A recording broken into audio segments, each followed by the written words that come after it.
அஸ்ஸலாமு அலைக்கும் வரஹ்மத்துல்லாஹி வபரகாத்துஹு. ரப்பி ஷ்ரஹ் லி சத்ரி வ யஸ்ஸிர் லி அம்ரி வஹ்லுல் உக்தத்தம் மின் லிசானி யஃப்கஹு கௌலி. அல்ஹம்துலில்லாஹ். இன்றைக்கி நம்ம எதை பற்றி பார்க்க போகிறோன்னா, இந்த உலகத்துக்கு ரொம்ப ஒரு முக்கியமான தலைப்பு. அது மட்டும் இல்லாமல் இன்றைக்கி டிவி சேனல் இல்லை யூடியூப் இப்படி எந்த நிகழ்ச்சிகளை திறந்து பார்த்தாலும், எங்கே அவேர்னஸ் ப்ரோக்ராம் நடத்தினாலும் இதை பற்றியே தான் பேசிக்கிட்டு இருக்காங்க. ஸோ எதை பற்றி பேசுகிறாங்கன்னா, குழந்தை வளர்ப்பு. ஸோ குழந்தை வளர்ப்புங்கிறது ஏன் இவ்வளோ முக்கியத்துவமாக இருக்குது, ஏன் அதிகமாக பேசப்படுது, ஏன் அதிகமாக கேட்கப்படுது அப்படின்னா, அதோடைய தேவை. எந்த ஒரு விஷயமுமே அதிகமாக பேசப்படுது, அதிகமாக கேட்கப்படுது அப்படின்னும் போதே அதுக்கு தேவைகள் அதிகமாக இருக்குது. அதை நிறைய பேர் விரும்புகிறாங்க. அது இப்போ கண்டிப்பாக இன்றியமையாததாக இருக்குது அப்படின்னு தான் அர்த்தம் இல்லையா? அதனால தான் எங்கே பார்த்தாலும் இந்த ஒரு குழந்தை வளர்ப்பு எப்படி குழந்தையை வளர்க்கணும் அப்படிங்கிற ஒரு விஷயம் முக்கியமாக எல்லா இடத்துலையும் வைக்கப்பட்டுக்கிட்டே இருக்குது. ஸோ அதனால தான் நம்ம இப்போ இதை பற்றி பேசலான்னு இருக்கோம் இன்ஷா அல்லாஹ். ஸோ நீங்கள் என்ன பேச போகிறீங்க அப்படின்னு கேட்டோன்னா, இப்போ எந்த சேனல்லையோ இல்லை வேறு எங்கே பார்த்தாலும் ஒரு டாக்டர்ஸோ இல்லை லாயர்ஸ் இல்லை அதுக்கு சம்மந்தமானவங்க மனோதத்துவ நிபுணர்கள் இப்படி யாராவது என்ன பண்ணுறாங்க, இதை பற்றி பேசிக்கிட்டு தான் இருக்கிறாங்க. ஸோ இதுக்கு படிப்பு தான் ஒரு முக்கியமான காரணமா, இதுக்கு சைல்டு சைக்காலஜி படிச்சுட்டு வந்து தான் இதை பேசணுமா அப்படின்னு கேட்டால் இல்லை. ஏன்னா பேசுகிற எத்தனையோ டாக்டர்ஸோ இன்ஃப்ளூயன்சரும் என்னென்னா, அவங்க வீட்டில் போய் பார்த்தோன்னா அவங்க பிள்ளைங்க ஒரு கெட்ட பழக்கங்கள்லையோ இல்லை ஒரு கேரக்டர் சரியில்லாமையோ ரொம்ப கேடுகட்ட நிலைமையில் இருக்கிறதெல்லாம் பார்க்குறோம். அதே வீட்டில் ஒரு டிரைவர் இருப்பார். அந்த டிரைவருடைய பிள்ளையை பார்த்தோன்னா எப்படி இருக்கும், நல்லா படித்து அவன் டாக்டர் ஆகும். ஆனால் டாக்டருடைய பிள்ளையா என்ன? ஸோ இதெல்லாம் நம்ம படிச்சிருக்கோம், அதனால் நம்ம இவங்களுக்கு அட்வைஸ் கொடுத்துட முடியும் அப்படிங்கிறது கண்டிப்பாக கிடையாது. ஏதோ ஒரு வகையில் அந்த டிரைவர் அந்த பிள்ளையை வளர்த்தது ஒரு காரணமாக இருக்கும் இல்லையா? அவங்களுடைய வளர்ப்பு முறை, அவங்க அந்த பிள்ளைகளுக்காக கொடுத்த டைமிங், அந்த பிள்ளைகளுக்கு உழைப்புடைய அர்த்தத்தை அவங்க சொல்லி கொடுத்தது, இப்படி ஏதோ ஒரு விதத்தில் அவங்க கொடுத்த ஒரு பாயிண்ட்டு அந்த குழந்தைங்க மனசில் நின்று அது அவங்கள பெரிய ஆளாக்குது. ஸோ நம்ம ஒரு விஷயத்தை ஃபாலோ பண்ணுறோன்னா, அது டிரைவராக இருந்தாலும் சரி இல்லை செருப்பு தைக்கிற தொழிலாளியாக இருந்தாலும் சரி, யாராக இருந்தாலும் அவங்க ஒரு நல்ல விஷயத்தை ஃபாலோ பண்ணி ஒரு பிள்ளையை நல்லபடியாக வளர்க்குறாங்கன்னா அதை இன்னொருத்தருக்கு கொண்டு போகிறது தப்பு கிடையாது. ஸோ அந்த விதத்தில் நமக்கு என்ன தெரியுதோ அதை நம்ம மற்றவங்களுக்கு எடுத்து வைக்கணும் இன்ஷா அல்லாஹ். ஸோ இதில் என்னென்னா, இந்த குழந்தை வளர்ப்புங்கிறது ஏன் இந்த அளவுக்கு முக்கியமாக பேசப்படுது அப்படின்னும் போது, இந்த உலகத்துலேயும் சரி மறுமையிலையும் சரி ஒரு குழந்தைய நம்ம எப்படி வளர்க்குறோம், நம்ம பிள்ளைகள் எப்படி இருக்காங்க, என்ன கேரக்டரில் இருக்காங்க, எந்த மாதிரி இந்த சமுதாயத்தில் அவங்க இடம்பெறாங்கன்றதை வச்சு தான் பெற்றவங்களுடைய மரியாதை இருக்குது இல்லையா?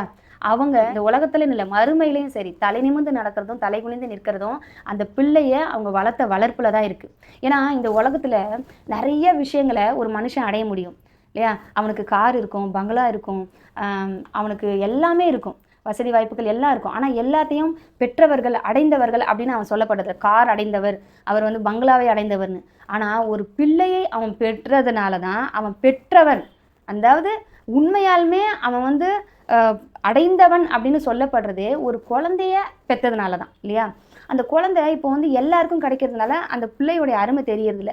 ஆனால் அந்த பிள்ளை இல்லாமல் இருக்கிறாங்க பார்த்தீங்களா, அவங்க கிட்ட கேட்கும் போது தான் அந்த பிள்ளை எப்படி ஒரு பொக்கிஷம் அப்படிங்கிறது தெரியும். ஸோ அந்த பிள்ளைகளை நம்ம எப்படி வளர்க்கணும் அப்படிங்கிறதுல ஒரு ரொம்ப முக்கியத்துவம் கொடுக்கணும். ஏன்னா அந்த பிள்ளைகள் தான் நம்ம மரியாதையும் நம்ம கண்ணியத்தையும் இந்த உலகத்துலேயும் மறுமையும் நிலைநிறுத்த போகிறவங்க. அப்போ அந்த பெற்றவர்கள் அப்படிங்கிறவங்களுடைய ஒரு பங்கு இந்த குழந்தை வளர்ப்பில் ரொம்ப முக்கியமாக இருக்குது. இப்போ அல்லாஹ் தஆலா தன்னுடைய திருமறையில் சொல்கிறான், அந்த பெற்றவங்களுக்கு எவ்வளோ முக்கியத்துவம் இருக்குது. தனக்கு அடுத்தபடியாக என்ன சொல்கிறான், பெற்றவர்களுக்கு நீங்கள் கட்டுப்படணும்னு சொல்கிறான். ஷிர்க்கு வைக்கிற விஷயத்தை தவிர அவங்க எது சொன்னாலும் அவங்களுக்கு கட்டுப்பட்டு நடக்கணும்னு சொல்கிறான்.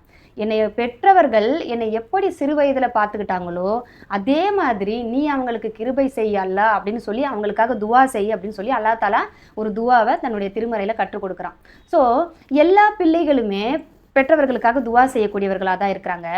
இதில் என்ன ஒரு சந்தேகம்னா, ஏன் அல்லாஹ் தஆலா இந்த ஒரு வரியை சொல்கிறான், என் பெற்றவர்கள் என்னை சிறு வயதில் எப்படி பார்த்துக்கிட்டாங்களோ அந்த மாதிரி நீ அவங்களுக்கு கிருபை செய்ய அப்படின்னு சொல்லும் போதுலேருந்தே அவங்களுடைய வளர்ப்பு முறை ரொம்ப முக்கியம் அப்படிங்கிறது தெரியுது. ஏன்னா அந்த வளர்ப்பு முறை சரி இருந்தால் தான் இந்த மாதிரியான துவாவை அந்த பிள்ளைங்க செய்யும். ஏன்னா நிறைய இடத்துல நம்ம பார்த்துருப்போம், மார்க்கம் தெரியாத பிள்ளைகள் கூட பெற்றவர்கள் மேலே பாசமாக தான் இருக்கும். ஸோ இதுக்கும் அவங்க இப்படி துவா செய்யணுங்கிறதுக்கும் ஏன் அல்லாஹ் தஆலா ரிலேட் பண்ணுறான்னா, மார்க்கத்தில் இல்லாமல் இருந்து நீ பாசமாக இருக்கிறத விட மார்க்கத்துக்குள்ள இறைவன்கிட்ட எப்படி அந்த பெற்றவங்களுக்காக கேட்கணும் அப்படிங்கிறத அந்த பெற்றவங்க வளர்க்கும் போதே அந்த பிள்ளைகளுக்கு சொல்லி கொடுக்கணும் அப்படின்ற விஷயத்துக்காக தான் என்னை பெற்றவங்க எப்படி என்னை பார்த்துக்கிட்டாங்களோ அதே மாதிரி நீயும் அவங்களுக்கு அருள் புரி அப்படின்னு சொல்லி கேட்க சொல்கிறான் அல்லாஹ் தாலா. சரி, இப்போ எப்படி தான் அந்த பிள்ளைகளை வளர்த்தா அந்த பிள்ளைங்க நாளைக்கு நமக்கு இந்த மாதிரி துவா செய்யக்கூடியவங்களாவாங்க, அவங்க வாழ்க்கையிலையும் ஜெயிச்சு அவங்க மறுமையிலையும் ஜெயிப்பாங்க. அப்போ நம்ம என்ன பண்ணணும் அப்படின்னு கேட்டாங்கன்னா, இப்போ டாக்டர்ஸ்லாம் சொல்லுவாங்க இந்த தெரப்பி அந்த தெரப்பி, இப்படி வளர்ப்பு முறை, இதுக்கு இத்தனை நாள் எடுக்கணும், இந்த மாத்திரை போடணும், இப்படியெல்லாம் சொல்லுவாங்க. ஆனால் குரான் நமக்கு ஈஸியான வழிகளை சொல்லி காட்டுது. ஏன்னா நம்ம நிறைய பார்த்துருப்போம், எல்லா நபிமார்களுக்குமே தன்னுடைய பிள்ளைகள் தன்னுடைய சந்ததிகள் நல்லா வரணும்னு சொல்லி எவ்வளோ துவாக்கள் செஞ்சுருப்பாங்க. இப்போ நம்ம என்ன நினைப்போம்னா, அவங்களாம் நபிமார்களுடைய பிள்ளைகள் நல்ல பிள்ளைகளாக தான் வரும் அப்படின்ற ஒரு நினைப்பு இருக்கும் இல்லையா? அல்லாஹ் என்ன சொல்கிறான், நபிமார்களுடைய பிள்ளைகளாக இருந்தாலும் என்னுடைய அருள் இருந்தால் மட்டும்தான், என்னுடைய துணை இருந்தால் மட்டும்தான் அந்த பிள்ளை நல்ல பிள்ளையாக வரும் அப்படின்னு சொல்கிறான். இதுக்கு தான் சில நபிமார்களுடைய பிள்ளைகளை அவன் என்ன பண்ணியிருக்கான், இறை நிராகரிப்பாரும் ஆக்கியிருக்கான். இப்போ லூத் நபி, நூஹ் நபிலாம் பார்த்துக்கிட்டோன்னா ஏன் அவங்க வழி தவறி போகிறாங்கன்னா அல்லாஹ் ஒரு எடுத்துக்காட்டு காமிக்கிறான். ஏன்னா எல்லாருமே நல்லவங்களாகவே வந்துட்டாங்கன்னா நம்ம என்ன நினைப்போம்னா இது அவங்களுடைய பவர் நினச்சிருவோம், நபிமார்களுடைய பவர் நினச்சிருவோம். ஆனால் அல்லாஹ் தாலா நாடுனா மட்டும்தான் உன் பிள்ளைங்களுக்கு நேர்வழி அப்படின்னு காட்டுறதுக்காக தான் நபிமார்களுடைய பிள்ளைகளுக்கும் சில பேருக்கு நேர்வழி காட்டாமல் வச்சுருக்கான். அதே மாதிரி அல்லாஹ் தாலா தன்னுடைய திருமறையில் இப்போ இப்ராஹிம் அலைஹிஸ்ஸலாம்லேருந்து எத்தனையோ நபிமார்கள் அவர்களுடைய பிள்ளைகளுக்காக செய்த துவாக்களையும் சொல்லி காட்டு. ஏன்னா நான் உங்ககிட்ட துவா செய்தால் மட்டும்தான் என் பிள்ளைகளுக்கு நேர்வழி அப்படிங்கிறதுல அந்த நபிமார்கள் அவ்வளோ கான்ஃபிடென்ட்டாக இருந்தாங்க அப்படின்னு நம்மளுக்கு சொல்கிறதுக்காக. இப்போ என்னென்னா, அப்போ நம்ம வளர்ப்பு முறையில் ஒன்றும் கிடையாது, அப்போ நம்ம என்ன தான் பண்ணுறது அப்படின்னு பார்க்கும்போது ரொம்ப ரொம்ப முக்கியம் பெற்றவர்களுடைய வளர்ப்பு முறை. அவங்க அந்த பிள்ளைகளுக்காக செய்கிற தியாகங்கள் இல்லையா, அவங்களுக்காக எடுத்துக்கிற அந்த சிரமங்கள் எல்லாமே ரொம்ப ரொம்ப முக்கியம். ஆனால் இது எல்லாமே அந்த 100ல் 1% தான், மீதி 99% நம்ம அல்லாஹ் கிட்ட எப்படி நெருங்குறோம், எப்படி நம்மளுடைய குழந்தைகளை நெருக்குறோம் அப்படிங்கிறதான் இருக்குது. இப்போ அல்லாஹ் நம்ம அல்லாஹ் கிட்ட நம்ம துவா செய்யணும் அப்படிங்கிறதுனால நீங்கள் எப்படி வேணால் விட்டுருங்க அப்படின்னு சொல்ல வரல. ஏன்னா அல்லாஹ்க்கு அது பிடிக்கவும் பிடிக்காது இல்லையா? இப்போ நம்ம மூசா அலைஹிஸ்ஸலாமுடைய வரலாறு பார்த்தோன்னா, மூசா அலைஹிஸ்ஸலாம் அவங்க ஃபிரௌனால பின்தொடரப்பட்டு அவங்க ஒரு பயங்கரமான ஒரு அபாயத்தில் இருக்கும்போது, அதுவும் கடலுக்கு முன்னாடி நிற்கும்போது அவங்கள அல்லாஹ் தஆலா என்ன சொல்கிறான்னா, உன்னுடைய கைத்தடியால் இந்த கடலை அடி அப்படின்னு சொல்கிறான். இப்போ அந்த கைத்தடியால் அந்த கடலை அடிக்கும் போது அந்த கடல் பிளக்குது. இப்போ நம்ம சாதாரணமாக நினைக்கலாம், நம்ம கொண்டு போகிற கைத்தடியால் அந்த கடலை அடித்தோன்னா அந்த கடல் பிழைக்குமா? பிளக்காது இல்லையா? ஏன்னா இன்ன மைய ரப்பி ஷயஹ்தீன், என்னுடைய ரப்பு என் கூட இருக்கான் இல்லையா? என் ரப்பு இருக்கும்போது என்னை யாராலையும் எதுவும் பண்ண முடியாதுன்ற ஒரு நம்பிக்கை, ஆழமான நம்பிக்கை மூசா அலைஹிஸ்ஸலாமுக்கு இருந்தது. ஏன்னா எல்லாரும் எப்படி இருந்தாங்க, பின்னாடி இருந்தவங்கலாம் நம்ம கைவிடப்பட்டுட்டோம் அப்படின்னு சொல்லும் போது அவங்களுடைய அந்த நம்பிக்கைக்கு இறைவன் என்ன பண்ணான், பதில் கொடுத்தான். பதில் கொடுக்கும்போது கூட உன்னுடைய பொறுப்புன்னு ஒன்று இருக்கணும், உன்னுடைய முயற்சின்னு அதில் ஒன்று இருக்கணும்னு சொல்லி அந்த கைத்தடியால் அடி அப்படின்னு சொல்கிறான். அப்போ இறைவன் எப்போவுமே நம்ம சைடில் இருந்து வர ஒரு முயற்சியையும் விரும்புகிறான். அதே நேரத்தில் அவன் மேலே நம்ம எந்த அளவுக்கு நம்பிக்கை வச்சுருக்கோம், எந்த அளவுக்கு நம்ம நெருங்குறோங்கிறதையும் அல்லாஹ் தஆலா விரும்புகிறான். ஸோ இதில் மேஜர் ரோல் எது ப்ளே பண்ணுதுன்னா, நம்ம இறைவன்கிட்ட கேட்குற துவா. நம்ம கேட்குற துவா மூலியமாக அல்லாஹ் தஆலா கண்டிப்பாக என்ன பண்ணுவான்னா நம்மளுடைய பிள்ளைகளுக்கு நேர்வழி காட்டுவான் இன்ஷா அல்லாஹ். எத்தனையோ பேர் நினைப்போம், நம்ம செய்கிற துவானால என்ன ஆகிட போகுது, எப்படி பிள்ளைங்களுடைய கேரக்டர் மாறிட போகுது, எப்படி பிள்ளைங்களுடைய வாழ்க்கை மாறிட போகுது அப்படின்லாம் நினைப்போம். ஆனால் அல்லாஹ் தஆலா இந்த உலகத்தில் ஒரு மனுஷனுக்கு ரொம்ப நெருக்கமானவங்க யார் அப்படின்னு கேட்கும்போது அவங்களுடைய தாயையும் தந்தையையும் அடுத்தபடியாக அப்படின்னு சொல்கிறான். அது நம்ம ஹதீஸில் கேட்டிருக்கோம் இல்லையா? இப்போ அந்த தாயும் தந்தையும் நெருக்கமானவங்களாக இருக்கிறதுனால தான் அவங்களுடைய ஒரு உடலுறவு கொள்ளும்போது கூட அந்த பிள்ளை ஜனிக்கும் போது கூட அவங்க ஒரு துவா செய்யணும். அந்த துவா மூலியமாக அந்த பிள்ளைகளுக்கு பாதுகாப்பு கிடைக்கணும் அப்படிங்கிறத அல்லாஹ் விரும்புகிறான். பிஸ்மில்லாஹி அல்லாஹும்ம ஜன்னிப்னா ஷைத்தான வ ஜன்னிப்னி ஷைத்தான ம ரஸக்தானா. அப்போ அல்லாஹ்வுடைய பெயரை கொண்டு நான் இந்த பிள்ளைகிட்ட இருந்து என்ன பண்ணுறேன், இந்த ஷைத்தானுடைய தீண்டுதல் எதுவுமே இல்லாமல் என்னுடைய இந்த சந்ததி வளரணும் அப்படின்னு நான் துவா செய்கிறேன்னு சொல்லிட்டு ஒரு உடலுறவின் போது கூட ஒரு துவாவை கண்டிப்பாக நீங்கள் சொல்லி ஆகணும்னு சொல்கிற ஒரே மார்க்கம் இஸ்லாம் தான். ஏன்னா அந்த அளவுக்கு ஆரம்பத்தில் இருந்தே ஒரு மனிதனுடைய ஒரு வளர்ச்சிங்கிறது இறைவனுடைய அருளால் தான் நடக்குது. அதுக்கப்புறம் நடக்கிற ஒவ்வொரு விஷயங்களும் அவனை கொண்டு தான் நடக்க போகுது. அதனால் நம்ம ஆரம்ப கட்டமே அந்த ஃபவுண்டேஷன் எப்படி இருக்கணும்னா இறைவனுடைய அருளால் இருக்கணும் அப்படின்றதுக்காக தான் துவா செய்ய சொல்கிறான். அடுத்து அப்போ நம்ம ஜனிக்கும் போதே அந்தளவுக்கு துவா செய்யணும்னு சொல்கிற அல்லாஹ், அப்போ அடுத்து அந்த பிள்ளைகள் வளரும் போது நம்ம எவ்வளோ துவா செய்ய சொல்லியிருப்பான். இப்போ நம்ம குரான் எடுத்துக்கிட்டோன்னா அதில் நிறைய நபிமார்களுடைய வரலாறு சொல்கிறான். அதில் மூசா அலைஹிஸ்ஸலாமுடைய வரலாறை பார்த்தோன்னா, மூசா அலைஹிஸ்ஸலாமுடைய தாய் எந்த அளவுக்கு அந்த பிள்ளைக்காக வருத்தப்பட்டாங்க, அந்த பிள்ளைக்காக வேண்டி அல்லாஹ் கிட்ட மன்றாடினாங்கிறத அல்லாஹ் தஆலா சொல்லி காட்டி அவன் அவங்க கிட்ட பேசுனதையும் சொல்லி காட்டுறான். ஏன்னா எப்பவுமே இறைவன் யார்கிட்ட பேசுவான்? நபிமார்கள் கிட்ட பேசுவான். நான் ஒரு தாய் கிட்ட பேசினேன், வகி அறிவித்தோம் அப்படின்னு சொல்லி அல்லாஹ் தஆலா ஒரு வசனத்தை சொல்றான். இப்போ சூரா கசஸ் எடுத்துக்கிட்டிங்கன்னா அதில் அல்லாஹ் சொல்றான், அவர் மீது நீ பயப்படுவாயானால் அவரை ஆற்றில் எறிந்துவிடு, அப்பால் நீ பயப்படவும் வேண்டாம் துக்கப்படவும் வேண்டாம், நிச்சயமாக நாம் அவரை உன்னிடம் மீள வைப்போம், இன்னும் அவரை தூதர்களில் ஒருவராக்கி வைப்போம் என்று வகி அறிவித்தோம். இறைவன் எவ்வளோ அழகா சொல்றான் பாருங்க. அதாவது ஃபிர்அவுனுடைய படையினரால தன்னுடைய குழந்தை கொல்லப்பட்டுடும். ஏன்னா அவன் வந்து எல்லா ஆண் குழந்தைகளையும் கொன்றான் இல்லையா? அப்படி கொல்லப்பட்டுடும்னு சொல்லி அந்த தாய் பயப்படும் போது அல்லாஹ் தஆலா என்ன ஒரு விஷயத்தை அறிவிக்கிறான் அந்த தாய்க்கு, இந்த மாதிரி நீ பயப்படாத, உன் பிள்ளை வந்து உயிரோடு இருக்கணும்னு நீ ஆசைப்பட்டனா நீ வந்து அந்த பிள்ளைய அந்த கடலில் விட்டுட்டு நீ அதுக்கப்புறம் துக்கப்பட வேணாம், நான் கண்டிப்பாக அந்த குழந்தைய ஒரு நல்ல வழியில் மீள வைப்பேன், கண்டிப்பாக அதை நான் நபிமார்களில் ஒருத்தனாக்குவேன் அப்படின்னு சொல்லி ஒரு தாயுடைய துவாக்கு இறைவன் எந்த அளவுக்கு முக்கியத்துவம் கொடுத்து அந்த தாய் என்ன சொல்கிறா, பிள்ளை பிழைக்கணும்னு சொல்கிறா, ஆனால் அல்லாஹ் தஆலா கடலை விட சொல்கிறான். ஸோ அல்லாஹ்வுடைய அந்த ஒரு காப்பாற்றுற முறையே எவ்வளோ வித்தியாசமாக இருக்குது பாருங்கள். அவன் சொல்கிற முறையே, அவன் மேலே வைக்கிற நம்ம தவக்கல் எப்படி வைக்கணுங்கிறத எவ்வளோ அழகாக சொல்லி கொடுக்குறான் பாருங்கள். ஒரு தாயுடைய துவா அந்த பிள்ளைய அவன் கடலை விட்டாலும் அல்லாஹ் காப்பாற்றுவான். ஒரு ஃபிர்அவுன் அப்படிங்கிற ஒரு கொடுங்கோல் ஆட்சிக்காரன் அவன் வந்து தான் தான் அல்லாஹ் அப்படின்னு சொல்கிறான், அவங்கிட்ட அந்த பிள்ளை இருந்தாலுமே அவரை நான் நபி ஆக்குவேன் அப்படின்னு சொல்லும்போது, இப்போ ஒரு தாயுடைய துவா மூலியமாக ஒரு பிள்ளை எங்கே இருந்தாலும் எந்த சூழ்நிலையில் இருந்தாலும் அந்த பிள்ளை கண்டிப்பாக நல்லா தான் இருக்கும், கண்டிப்பாக அதோடைய கேரக்டர் சூப்பராக தான் இருக்கும், கண்டிப்பாக என்னவாக இருக்கும், அவங்க மேன்மையான மனிதராக தான் வருவாங்க அப்படிங்கிறது எவ்வளோ இதுவாகுது இல்லையா? ஏன்னா அல்லாஹ் தஆலா இந்த வசனங்கள் மூலியமாக நிறைய விஷயங்களை சொல்லி கொடுக்குறான். இவ்வாறு அவருடைய தாயின் கண் குளிர்ச்சி அடையவும் அவள் துக்கப்படாத இருக்கவும் நிச்சயமாக அல்லாஹ்வின் வாக்குறுதி உண்மையானது என்பதை அவள் அறிந்து கொள்வதற்காகவும் நாம் அவரை அவர் தாயிடத்தே திரும்ப சேர்த்தோம், எனினும் அவர்களில் பெரும்பாலோர் இதை அறிய மாட்டார்கள். அதாவது அல்லாஹ் தஆலா ஒரு குழந்தைய யார் கொல்றதுக்கு இருந்தானோ அந்த கொடுங்கோலன் கிட்டேயே அந்த குழந்தைய கொண்டு போய் சேர்க்கிற மாதிரி வச்சு அவங்கிட்ட இருக்கும் போதே அந்த குழந்தைய நபியாக்கி நான் திரும்ப அந்த தாய்கிட்ட ஒரு நல்ல மனுஷனா, ஒரு நபியா, ஒரு ஆரோக்கியமான ஒரு பிள்ளையா கொண்டு வந்து சேர்த்தோம் அப்படின்னு சொல்லும்போது அவங்க கண் குளிர்ச்சிக்காக நான் இதெல்லாம் செஞ்சேன் அப்படின்னு சொல்லும்போது அந்த தாயுடைய துவா எந்த அளவுக்கு இந்த குரானில் அல்லாஹ் தஆலா அதை மேன்மைப்படுத்துகிறான்.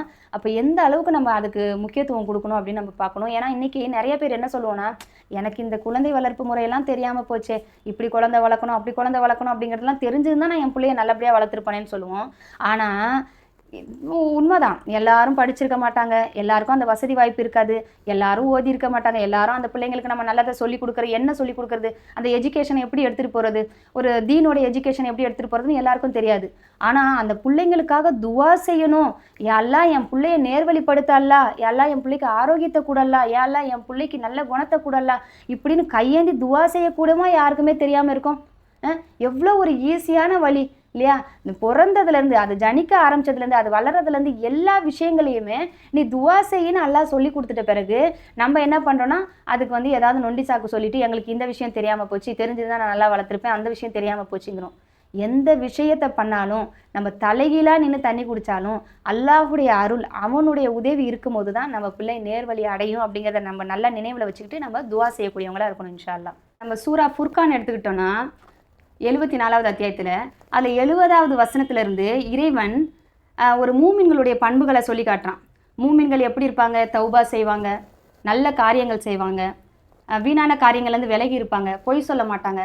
இப்படி வரிசையாக அந்த வசனங்களில் சொல்லிக்கிட்டே இருக்கும்போது மூமின்கள் கண்டிப்பாக செய்யக்கூடிய ஒரு விஷயமா என்ன சொல்கிறாங்க, அவங்க இந்த துவாவை செய்வாங்களாம். எந்த துவா? ரப்பனா ஹபுலனா மின் அஸ்வாஜினா ஒ துர்ரியாத்தினா குர்ரத்த ஆயுனின் வஜ்அல்னா லில் முத்தகீன இமாமா. யா அல்லாஹ், எங்கள் துணைவியர்களிடமிருந்தும் எங்களது பிள்ளைகளிடமிருந்தும் எங்களுக்கு கண் குளிர்ச்சியை ஏற்படுத்துவாயாக, முத்தகீன்களுக்கு எங்களை இமாம்களாக ஆக்கி வைப்பாயாக. இந்த துவாவை ஒவ்வொரு நல்ல மனிதர்களும் சாலிகானவர்களும் மூமின்களும் செய்வார்கள் அப்படின்னு சொல்லி அல்லாஹ் தஆலா சொல்கிறான். அப்போ இந்த பிள்ளைகளுக்கான ஒரு துவா இருக்கு இல்லையா, இந்த பிள்ளைகள் விஷயத்தில் நம்மளுக்கு கண் குளிர்ச்சி ஏற்படுற ஒரு விஷயத்துக்காக நம்ம செய்கிற துவா ஒவ்வொரு மூமின்களும் செய்ய வேண்டிய ஒரு கடமையான விஷயங்கிறத அல்லாஹ் தஆலா இதில் சொல்லி காட்டுறான். கண்டிப்பாக அவங்க செய்வாங்கன்னு சொல்லி காட்டுறான் இல்லையா?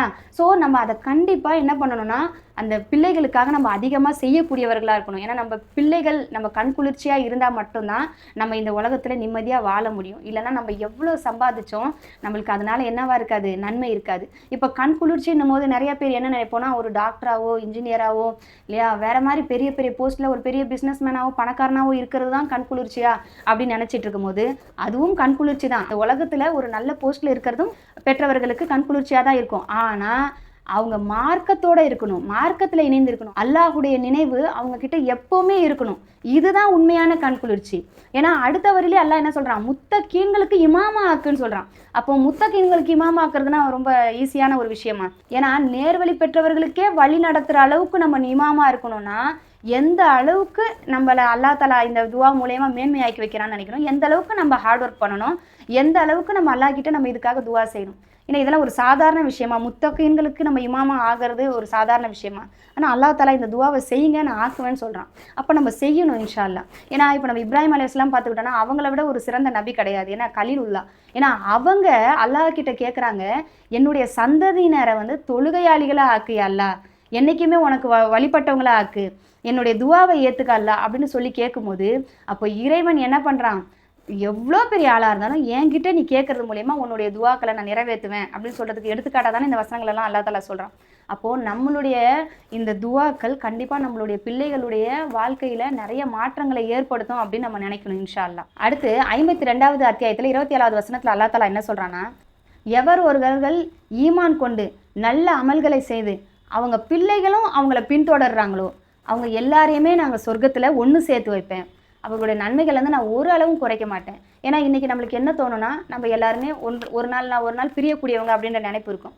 ஆனால் நம்ம அல்லாஹ் தஆலா என்ன சொல்கிறோன்னா, நம்ம எல்லாரையுமே சந்ததியினர் எல்லாரையுமே அங்கே ஒன்று சேர்ப்பு வைப்பேன், தாய் தகப்பன் பிள்ளைகள் எல்லாரையும் ஒன்று சேர்த்து வைக்கணும்னா நம்ம என்ன பண்ணணும்னா, ஈமானில் உறுதியாக இருந்து நல்ல காரியங்களை செய்யணும், பெற்றவங்களும் செய்யணும் பிள்ளைகளும் செய்யணும். ஸோ இது சும்மா வந்துருமா? நம்ம ஹார்ட் ஒர்க் பண்ணணும், நம்ம அல்லா கிட்ட அதுக்காக துவா செய்யணும். அப்போது இந்த உலகத்துலேயும் நல்ல வாழ்க்கையை அல்லா தஆலா கொடுத்து மறுமையில், ஏன்னா இந்த உலகத்தில் எத்தனை வருஷம் நம்ம இருப்போம் தெரியாது, தாய் இத்தனை வருஷம் இருந்தால் பிள்ளைங்க முன்னாடி கூட போயிடலாம், இல்லை தாய் தகப்ப முன்னாடி கூட போயிடலாம். ஆனால் மறுமையில் நான் ஒன்று சேர்த்து வைப்பேன் உங்கள் எல்லாரையும். அது யாருக்கு கிடைக்கும்னா, நல்ல வழியில் நம்மளும் நடந்து பிள்ளைகளையும் நல்ல வழியில் நடத்துகிறவங்களுக்கு தான் அப்படின்னு அல்லா தஆலா சொல்லும்போது அல்ஹம்துலில்லாஹ் இந்த நற்செய்தி நமக்கு கிடைச்சிருக்கு. அப்போ இந்த நற்செய்தி உண்மையாகணும்னா நம்ம அதுக்கேற்ற மாதிரி பிள்ளைகளை வளர்க்கணும், சரிங்களா? ஏன்னா நம்ம துவா செய்கிறோம் அல்ஹம்துலில்லாஹ், அந்த துவாவோடு சேர்ந்து நம்ம சில காரியங்களை செய்யணும். அது உலக விஷயங்களாகட்டும் மார்க்க விஷயங்களாகட்டும். இப்போ மார்க்க விஷயங்கள்னு எடுத்துக்கிட்டோன்னா, ஒரு நாளைக்கு ஒரு பிள்ளை கண்டிப்பாக ஒரு மணி நேரமாவது குரானை தொடணும் என் பிள்ளை அப்படிங்கிறதுல எல்லாருமே என்ன பண்ணணும்னா கான்ஃபிடென்ட்டாக இருக்கணும்.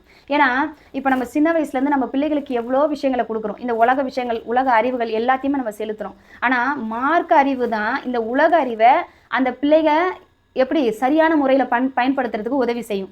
மார்க்கம் இல்லாத உலக அறிவு வீணாக போனது இல்லையா? அப்போது என்ன பண்ணணும்னா, அந்த பிள்ளைகள் தனக்குத்தானே துவா செய்துக்கிறதுக்கும் குரானை தினமும் படிக்கிறதுக்கும், தினமும் அந்த பிள்ளைங்க குரானோட தொடர்புடைய பிள்ளைகளாக இருக்கணும்.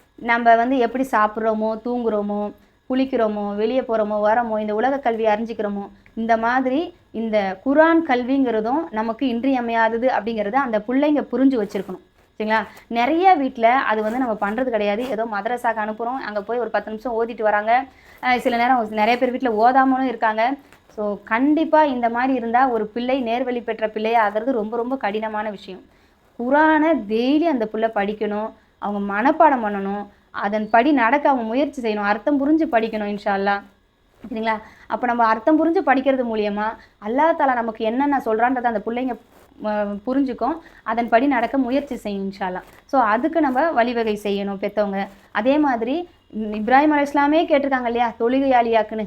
அந்த மாதிரி நம்ம பிள்ளைகளுக்காக தொழுகையாளியாக்கல்ல எல்லாம் என் பிள்ளைய உங்ககிட்ட நெருக்கமானவனை ஆக்கி வையல்லா அப்படின்னு சொல்லி நம்ம என்ன பண்ணணும், அதிகமாக துவா செய்யணும். அப்படி துவா செய்யும்போது இப்போ தொழுகையாளி ஆகிட்டாலே தொழுகை மானக்கேடான விஷயங்கள்லேருந்து ஒருத்தனை பாதுகாக்கணும் அல்லாஹ் சொல்கிறான்.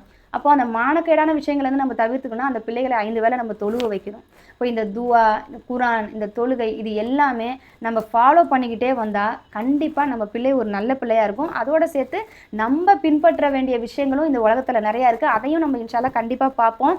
நம்ம இதை மட்டும் பண்ணிவிட்டு நம்ம எப்படி வேணால் இருக்கலாம்னு இருக்க முடியாது, அதை அல்லாஹ் விரும்பலை. மனிதனுடைய முயற்சிக்கு அல்லாஹ் கூலி கொடுக்குறான், முயற்சி செய்கிற மனிதனை அல்லாஹ் விரும்புகிறான். அதனால் நம்ம ஒவ்வொரு விஷயத்துலையும் பேரண்டிங்கில் என்னென்ன விஷயங்களை நம்ம மாற்றிக்கணும் அப்படிங்கிறதையும் நம்ம வர வர வாரங்களில் இன்ஷால்லா பார்ப்போம். ஆனால் இப்போ இன்றைக்கி என்னது ஒரு அஸ்திவாரம், சரிங்களா? இதுதான் அஸ்திவாரம்.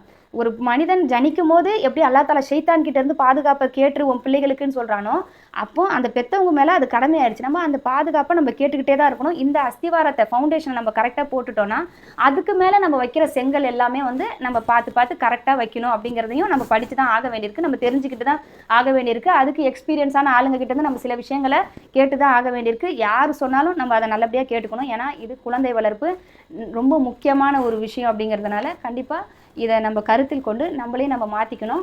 மார்க்க கல்வியை பிள்ளைகளுக்கு அதிகமாக நம்ம கொடுக்கக்கூடியவங்களாக இருக்கணும் இன்ஷா அல்லாஹ். அல்லாஹ் தஆலா நம்ம அனைவருக்கும் நேர்வழி அளிப்பானாக. வாஹிர் தவானா அல்ஹம்துலில்லாஹி ரப்பில் ஆலமீன். அஸ்ஸலாமு அலைக்கும் வரஹ்மத்துல்லாஹி வபரகாத்துஹு.